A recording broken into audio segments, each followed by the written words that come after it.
My next assertion is that Jesus never claimed to be God.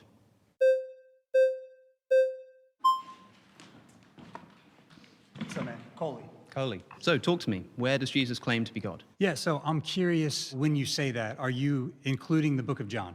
So I think that the book of John is probably the least historically reliable in this case. So I'm talking about the historical Jesus. Yeah. I do think that there are a number of instances where Jesus appears to claim to be God in John's gospel. Okay. But even if we think that he actually said that, I still think that there's reason to believe that he wasn't claiming to be God in the sense of being identical with Yahweh. When you talk about the historical Jesus, what else do you pull from other than the Gospels of things that he might have said? The things that he might have said, we only really have the Gospels, but Okay. there are multiple sources within the Gospels. What do you date it at? Around 70 AD. Okay, yeah. I sort of go with the scholarly consensus. And so you have also a bunch of sources, the unique sources to Matthew and Luke. Yeah.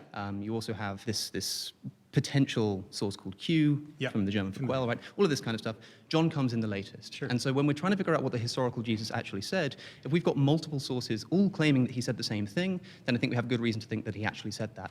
Claims like, before Abraham was, I am, I and the Father are one, anyone who's seen me has seen the Father, only appear in the Gospel of John, not in any of our other sources, which I think makes them less historically reliable. Well, I like the claim. I got to come at it a little bit different approach because I think that the gospel writers are claiming that Jesus is God. Sure. Let's just go with Mark.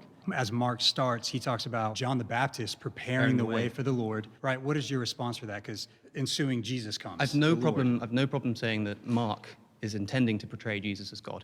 It's not entirely clear, but I have no problem just granting that for the sake of this conversation. I think that the belief that Jesus is God is something that developed in early Christianity after Jesus died. I think there's nothing that Jesus said himself that can make us confidently say that he was walking around claiming to be God. What do you need in order to believe that Jesus is God? Because even if we take kind of this development in the Gospels, we can go before that. So would you say Paul's letters like Philippians and Colossians, would you say they were written before the Gospels?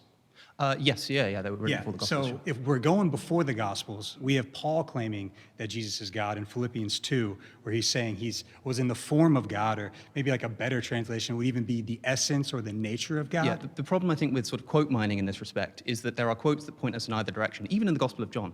So Paul, for example, says that there is one God, which is the Father, and one Lord, Jesus Christ, seeming to separate them. Jesus says things like, my Father is greater than I am. He says things like, nobody knows the hour, not even the Son knows the hour, but only my Father in heaven. He says when he's crucified in the first two Gospels, Eli, Eli, lama sabachthani, my God, why have you forsaken me?